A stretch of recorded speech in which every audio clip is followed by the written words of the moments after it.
front desk clerk told me there was no room 313. My keycard disagreed. I travel for work, the kind of endless business trips where hotel carpets blur together and your own reflection starts to look like a stranger. Last Halloween, I was in a small Ohio town called Greystone, handling overnight logistics for a tech expo at the convention center. Everything was booked except an old roadside place, the Ridgeway Inn. It looked fine from a distance. Clean sign, polished glass doors, automatic welcome chime. But once inside, something felt staged. The lobby smelt faintly of metal and lemon polish, and the wallpaper pattern didn't line up right, like someone had tried to paste over a crack instead of fixing it. The woman at the desk wore a dated uniform and a practiced smile. "One night?"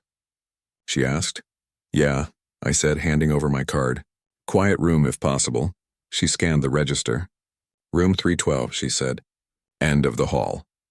The hallway was long and narrow, the kind that forces your footsteps into rhythm with the humming light fixtures. Each bulb buzzed slightly out of sync with the next, making a kind of uneven music. Room 312 was near the far corner. I slid the card, heard the soft click, and stepped into a space that smelt faintly of dust and detergent. It was an ordinary room. Beige curtains, a small desk, and an older flat-screen TV. I dropped my bag and booted my laptop. Logging into the hotel Wi-Fi, the list popped up. Ridgeway guest, Ridgeway 312, Ridgeway 3113, that last one stuck out. I frowned. 13 wasn't on the hallway map next to the elevator. Curious, I went back outside. The numbers ran 308, 310, 312, then 314, just smooth wallpaper where 313 should have been. I laughed it off. Old hotels do weird numbers all the time, and went back inside. But while I brushed my teeth later, I heard something behind the bathroom wall. It wasn't pipes. It was a voice, low, muffled, repeating something between static bursts. At first I thought it was the TV from another room, but when I pressed my ear closer, it came in clear. "Help me turn it off." The words fizzed with static like they were traveling through an old radio. I knocked twice on the wall. Silence. Then 2 knocks came back. Same rhythm. At midnight, I was still awake, pretending to work while glancing at that wall every few minutes. Then came the knock. Not on the wall this time, but directly on my door, 3 times. Slow, deliberate. When I opened it, the hallway was empty, but colder. The air smelt like damp carpet after rain. I stepped out, looked both ways, nothing. But my eyes caught something strange near the wall between 312 and 314. The wallpaper there was breathing. It was subtle, in and out, like it was covering something alive underneath. I pressed my palm to it. The surface gave slightly, soft and warm.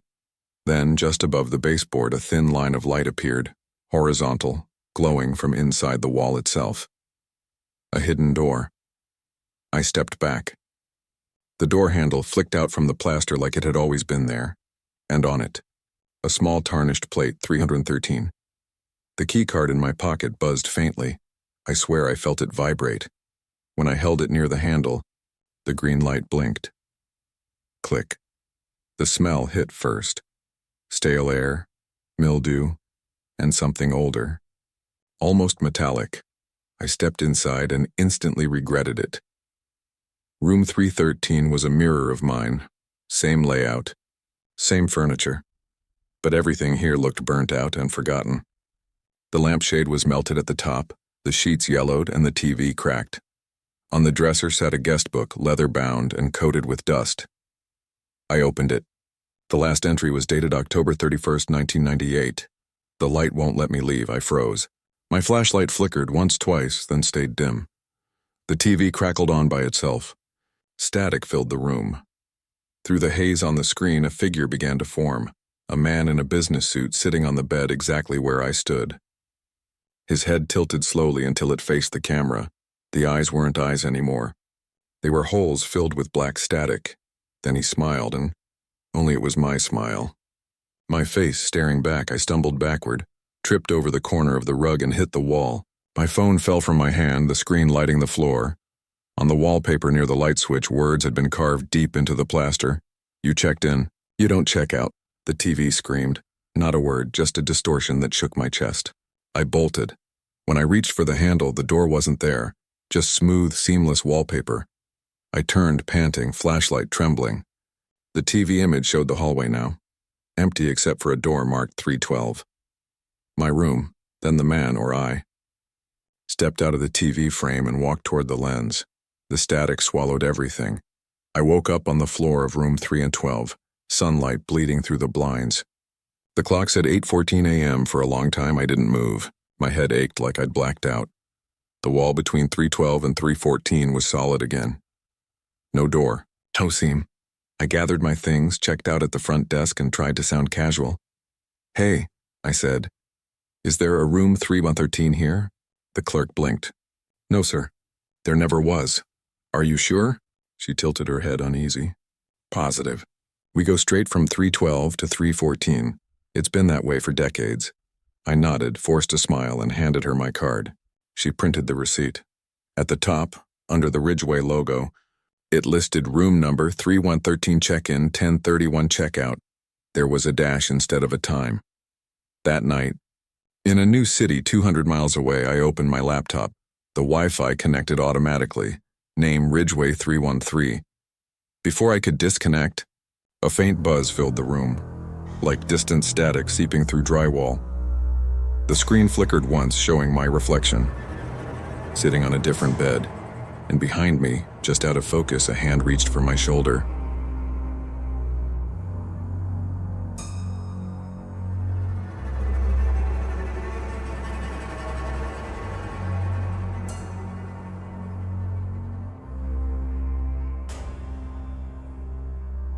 When the second knock came, it wasn't a knock. It was a scratch tracing the grain of the wood. I was grinding ranked matches, ignoring trick-or-treaters at my ground floor unit in Pinecrest Courts. I dumped candy in a bowl with a take two. Carding went back to my headset. The third round of knocking forced me up. Through the peephole, empty porch, but the bowl was casting a weird shadow. I opened the door to two boys I didn't recognize. The younger Evan was on one foot, sock-soaked red. The older Miles spoke fast. "He stepped on something, a nail or glass. Can you help?" I pulled them in, wrapped the puncture with gauze, and handed Evan a minibar from Sugar Mill. Miles ran to find a parent. Then the bangs. Heavy, furious. A man with a shaved head shouldered inside. "Where's my son?" He saw the bandage, sagged, apologized 3 times, then stormed back out with Evan tucked under his arm like the boy was a football he'd almost lost. I locked up, hands shaking, and told myself I'd done the right thing. At 1:24 a.m., the curtain breathed. A slow scratch worked its way down the door, deliberate, patient. "Who's there?" I called nothing. Then in a small voice, "It hurts." It was Evan's tone, soft, embarrassed. People, no one. Porch candy bowl and card unmoved. I stepped out for 1 second, and when I turned back, the card was gone. Under the bowl, tiny bloody footprints heading down the hall toward the dim laundry room. I locked myself in and dialed. Cops found nothing but damp tiles and my bleach streaks. "Kids track things," the officer said, "especially tonight." I nodded because arguing would make me sound crazy. Weeks later, a new neighbor, Ari, mentioned her son saw a barefoot boy by the laundry room, holding a shoe. I laughed along until she added, "He said the foot was bleeding." Now I keep the bowl outside, the porch light dark. Occasionally the scratch returns, twice, never thrice. I never answer the second one.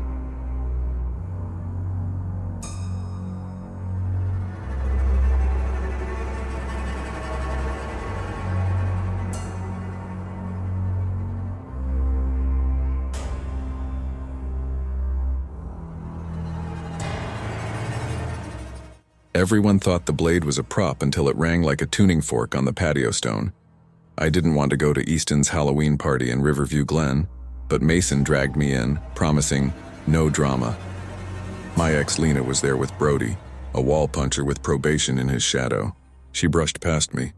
The perfume hit first, then the warning. "Don't get drunk tonight, Reed, you'll regret it." Beer pong, pool steam, phones up. Brody knocked a drink from my hand. "Don't talk to her." I said she spoke to me. His fist landed before me finished, and the circle around us whooped like we were at halftime. I shoved, he smiled, then drew a hunting knife that gleamed under the string lights like a wet comet. "Put it down," Mason yelled. Brody stepped in. I tripped on a chair leg. Concrete rang. Then a burning line seared my forearm so bright it collapsed the world into white. Screams broke their phone's autofocus. Feet scattered. Someone said, "Call." Someone else said, "World Star." Sirens finally, long after the blood was already sticky. Weeks later, the judge said self-defense, the lawyer said witness statements, and I said nothing because I was staring at the space where my left hand used to be. Occupational therapy smelt like antiseptic and lemon. Nights smelt like the pool, chlorine and cold air. When the memory unspooled in loops, laugh, flash, ring. On the first Halloween after, a delivery showed up, a plastic costume town dagger in a padded mailer. No note, no sender, just the blade dull and toy bright. I threw it out. The next morning it lay on my welcome mat in 2 pieces, as if it had hit the patio stone again. The security camera returned static from 1:11 to 1:13 a.m., 2 minutes of snow. People love masks because they get to pick them. Monsters pick nights. I keep my porch dark now, my prosthetic charged, and my rage wrapped in something that looks like forgiveness from far away. Up close you can see the seam.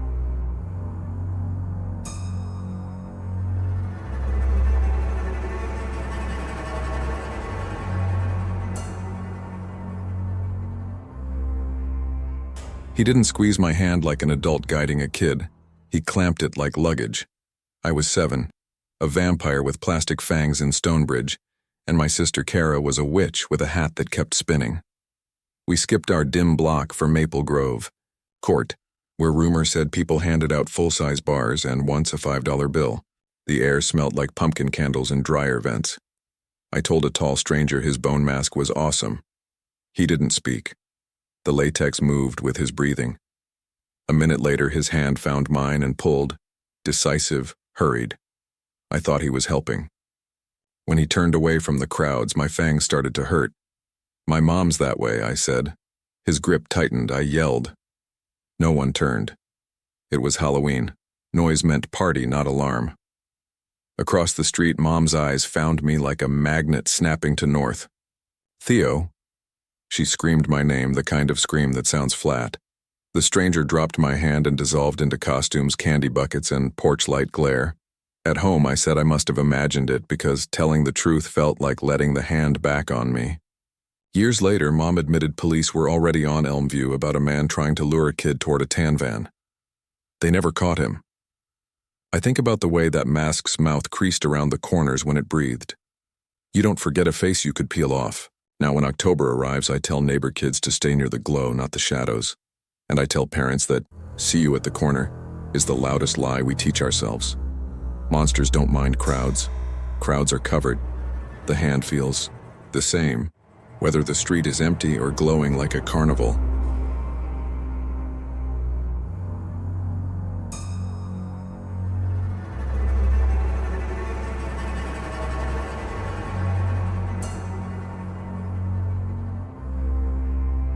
Our prints were a row of ovals. Then a second set slid in from the tree line like someone merging without a blinker. Out past Hollow Run, the stars are rude, and the houses are lonely. We were 5, Dane, Mila, Jonah, Piper, and me. Mud from a day of rain sucked at our thrift store boots as we cut the tractor path to shave 20 minutes off the walkback. Our costumes were more intention than execution. Jonah spotted it first. Parallel tracks joining ours from the pines. Bigger, deeper, not there before. "Probably one of us doubled," Piper said, but her voice went thin. We moved faster. The path looped and reconnected. When we reached the loop's start, the big prints were ahead of us, meaning someone had kept pace the whole circle. The night felt stressful. The smell of wet corn husks, the way the wind tests branches. A dog barked once and went silent like it remembered something. "No more detours," Dane said. "Just home." We kept our flashlights low, breath sinking to boot sucks. The second rhythm joined, just behind, just heavier. At the clearing edge, the Miller porch light shone like a checked box on a test. You're not sure you passed. Something moved behind us, a shape agreeing with the dark. Dane's flashlight hiccuped to black. We ran, Candy exploded from pillowcases. A caramel stuck to my wrist like a second pulse. On the Miller steps, we yelled until someone with a shotgun arrived and told us we were spooking ourselves.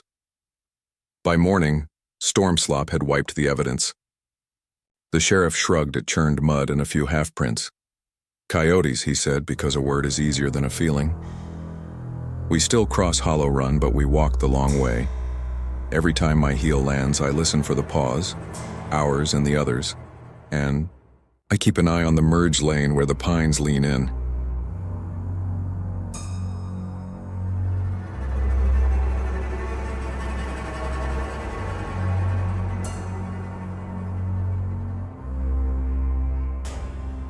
The news showed my face committing a crime in a town I'd never been to. Home for the weekend in Willow Bend, buying candy with Mom, I noticed the stairs first. Those double takes that last a beat too long. Back at the house, Dad had the news on. A bank cam still sat paused, a white female mid-20s with brown hair and a freckle under her left eye. Me but not, the anchor said Cedar Ridge. I said I'd never been. 2 officers asked questions under humming fluorescence and believed my alibi but told me not to leave town. That night someone knocked like punctuation.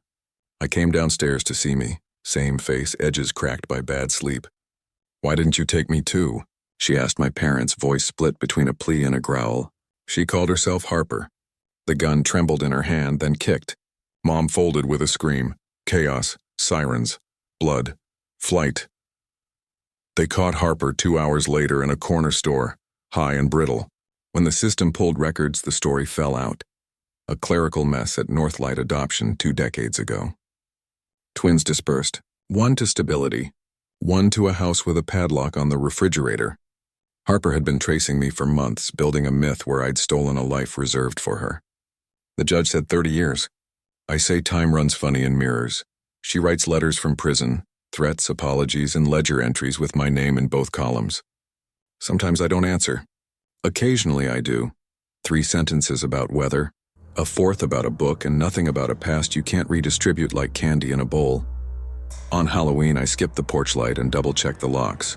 Not because I expect Harper to walk out of concrete, but because I know what a face can do with the right night around it.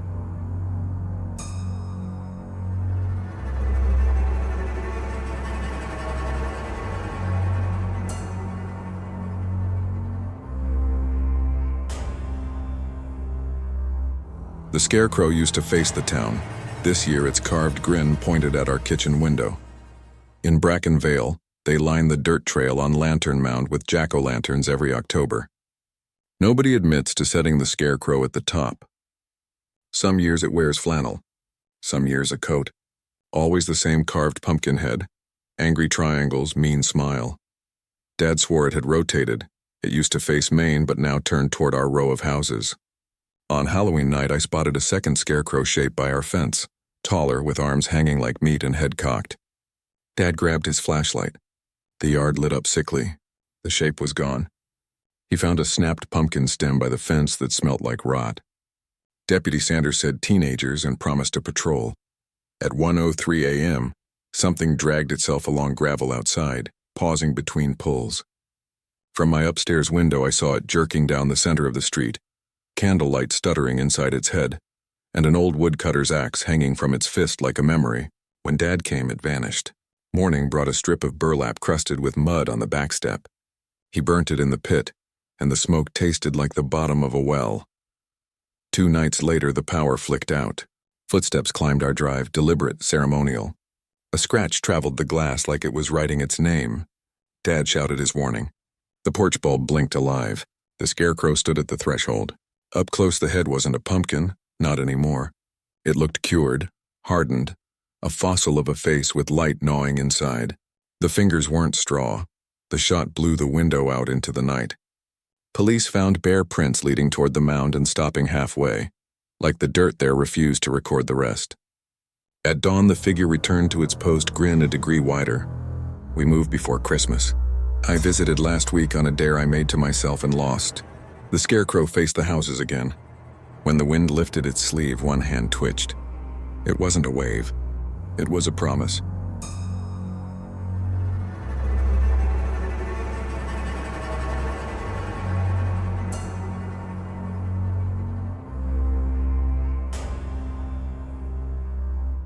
It wasn't the flicker of the old TV that scared us. It was the fact it was unplugged.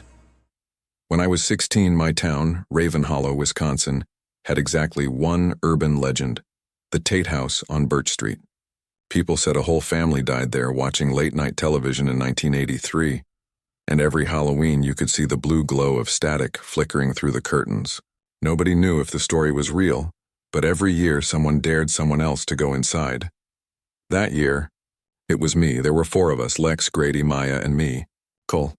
We were bored juniors with borrowed courage and a flashlight that kept dying. 30 seconds inside, Lex said, grin sharp behind his vampire teeth.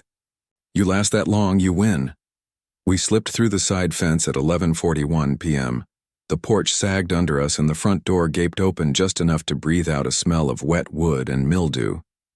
My phone flashlight painted the living room. Broken TV, couch skeleton, wallpaper peeling like skin. See, Grady whispered. No ghosts, just asbestos. Then the TV clicked. It wasn't a power hum, more like a throat clearing. The screen flared blue static. Dust danced in the light. Maya screamed. Lex laughed until the laughter caught on something in his chest. It's on a generator, he muttered. But there were no cords, just an unplugged socket. A voice came through the static, low, rhythmic, almost a lullaby played backward. We froze. The picture formed shapes. 4 dark silhouettes standing exactly where we stood. One by one, their heads turned toward the camera. My flashlight blinked out. Someone whispered my name. Not behind me, not in front, but from inside the screen. We bolted. Lex tripped at the door, cutting his knee. When I pulled him up, he hissed, "They moved." I didn't ask who. Outside, the house windows were black again. My phone timer read 00:27, 3 seconds short of the dare. We didn't speak all the way home. The next morning, Lex texted a photo. It was the Tate House, same angle, but a faint blue glow was still leaking through the curtain. In the window reflection were 4 kids, except we hadn't gone back. Every year now, someone posts a Halloween selfie at Birch Street. I never click them anymore, because in the last one, behind a new group of laughing teens, you can see a 4th window lit with static and a boy with my haircut staring out.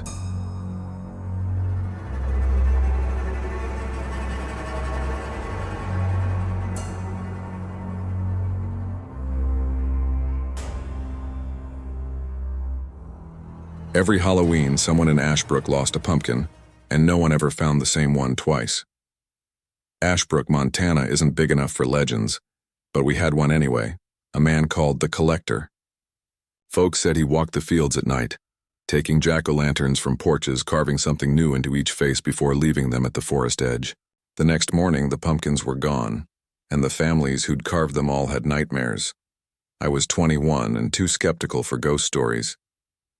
My girlfriend Lila loved Halloween, so when she said, "Let's carve our faces into the pumpkins," I laughed and said sure.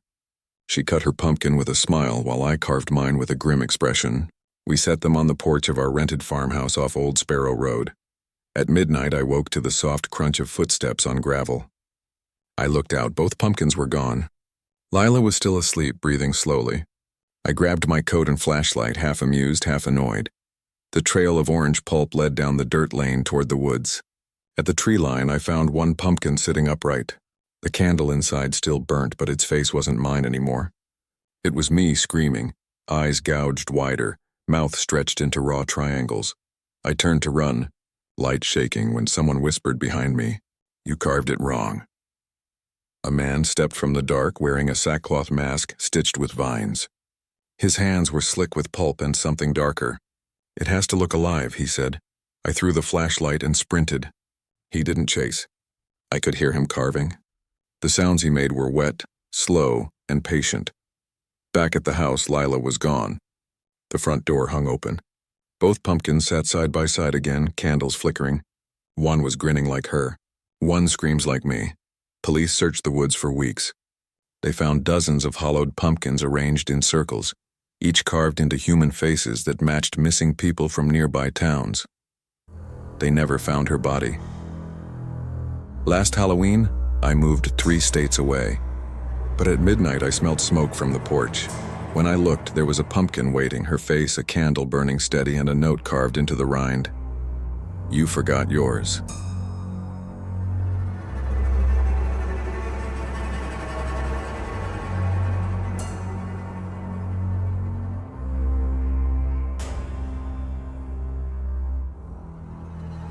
The laugh didn't sound human. It sounded like a ringtone from someone's throat.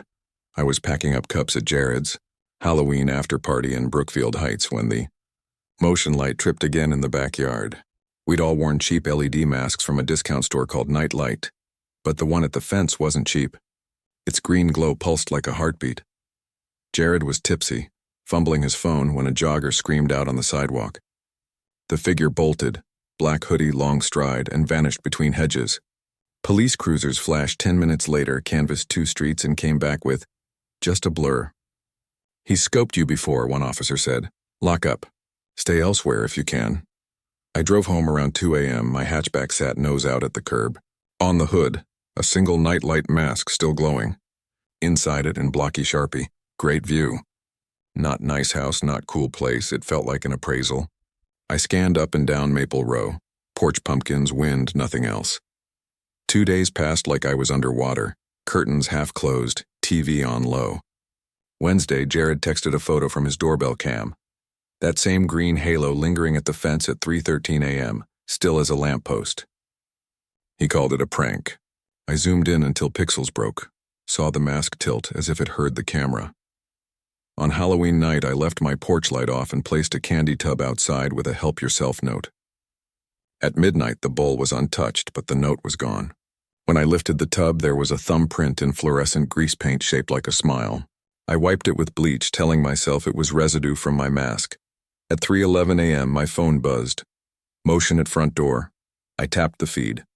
The porch was empty, except for the faintest emerald shimmer drifting across the glass like a reflection from nowhere. The camera auto-focused on air, and from just beyond the frame something laughed, half ringtone, half breath, before the LED in my pocket flickered and died.